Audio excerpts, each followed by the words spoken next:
할렐루야. 임마누엘 장로교 우정희 목사입니다. 참 베드로 대단한 사람입니다. 이렇게 하나님의 말씀의 능력에 사로잡힌 바 되면은 무서울 게 없겠죠. 저도 가끔은 이런 베드로를 바라보면서 나도 성령의 사람이었으면 좋겠는데, 내가 성령의 사람이라고 내 스스로 믿으면서도 이런 담대함을 갖지 못하고 이렇게 담대하게 외치지 못하는 것에 대해서 조금은 내 자신을 좀 이렇게 돌이켜 봅니다. 언젠간 그럴 날이 있겠지라고 하는 생각도 해봅니다.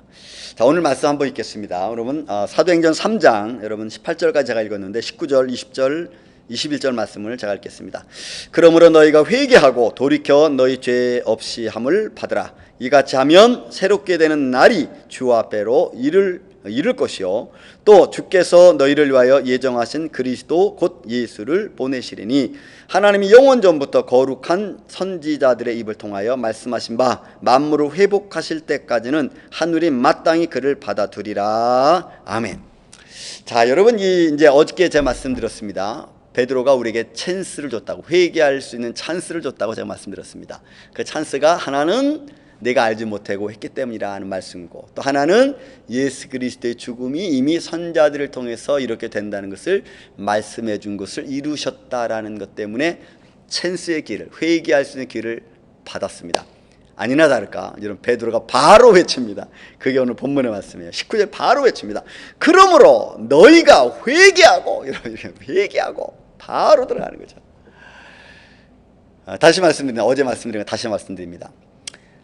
하나님, 내가 몰라서 그렇게 했습니다. 내가 깨닫지 못했습니다. 예수 그리스도 그분이 어떤 분인지 내가 몰랐습니다. 회개하는 거예요. 그리고 내가 이렇게 큰 죄인이라는 거 내가 몰랐습니다. 하나님 말씀의 능력이 이렇게 크게 이루어지는 거 몰랐습니다. 회개하는 거예요. 그리고 회개하고 돌이켜 너희 죄 없이 함을 받으라. 근데 여기 또 하나 놀라운 사실입니다. 베드로가 회개하고 죄 없이 함을 받으라는 거예요. 회개하면 죄가 없어지는 거예요. 씻어주시는 거예요. 와, 이게 여러분 또 놀라운 진리입니다. 여러분, 요한복음 1장 11절 12절에도 영접하는 자 곧 그 이름을 믿는 자들에게는 하나님의 자녀된 권세를 준다고 했습니다. 영접하는 자 곧 그 이름을 믿는 자이라고 했어요. 하나님의 자녀된 권세. 여러분, 이게 하나님의 자녀된 권세하는 것이 죄하고 상관없는 것 같죠? 아니요. 하나님의 자녀는 여러분 죄 없이 함을 받은 자가 하나님의 자녀입니다. 그러니 그 말은 이미 믿고 영접하는 자는 죄 없이 함을 받은 거죠. 죄의 가리움을 받은 거죠. 죄 씻음을 받은 거죠. 그러니까 하나님의 자녀라고, 그러니까 하나님의 자녀는 죄가 있어야 된다, 아니면 회개하지 않아야 된다, 이런 그거 아닙니다. 회개한 자가 하나님의 자녀고 성령의 충만함을 입은 자가 하나님의 자녀입니다. 그래서 영접하고 믿는 자에게 주시는 하나님의 자녀된 권세는 이미 회개 절차를 이미 거쳐간 사람을 말하는 거죠. 이런 로마서 8장 1절 2절 3절에도 하는 말씀 있잖아요. 생명의 성령의 법이 너를 죄와 사망에서 구원했다. 그 법이, 그 말씀이 너를 죄와 사망에서 구원했으니까 바로 그 자가 영의 생각을 하는 사람들 아닙니까? 하나님의 자녀 아니겠습니까? 육신의 생각이 아니라 영의 생각을 하는 사람들. 그러므로 너희가 회개하고 돌이켜 죄 없이 함을 받으라. 회개해야 되는 거예요. 다시 히브리서 8장 17절 말씀합니다. 내가 너희 죄를 다시는 기억지 않겠다. 여러분, 예수님이 하나님 망각에 걸리셨습니까? 우리 죄를 모르게? 그런 의미가 아니죠. 예수 그리스도의 십자가가 우리의 죄를 씻어 주시니까 완전히 씻겨진 거죠. 그래서 예수 그리스도의 피의 옷, 흰 옷을 입으니까 우리의 죄가 보이지 않는 거죠.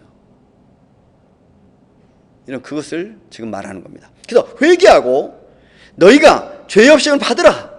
이와 같이 하면 새롭게 되는 날이 주 앞에서부터 이를 것이다. 여러분, 새롭게 되는 날이 주 앞으로부터 이를 거예요. 이런 이중적인 의미죠. 하나님의 나라에 관한 것도 있지만 동시에 내가 이제는 예수 그리스도로 말미암아 성령의 충만함을 입고 죄로부터 해방된 자의 삶을, 율법으로부터 해방된 자의 삶을 내가 살 수 있는 거죠.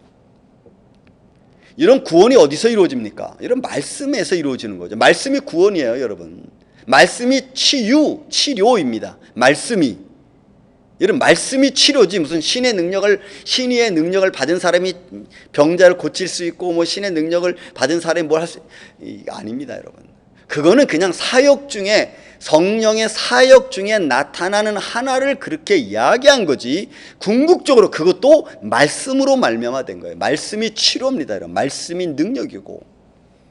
그래서 말씀을 받으면 내 심령이 치료되고, 내 감정이 치료되고, 내 이성이 치료되고, 내 생각이 치료되고, 내 말하는 게 치료되는 줄로 믿습니다. 그게 말씀의 능력이에요. 그래서 지금 베드로가 말하는 겁니다. 새롭게 되어, 왜요? 죄의 그늘에서 벗어나는 걸 말해요. 죄 사함을 받은 자의 참 기쁨을 다시 이야기하는 거예요.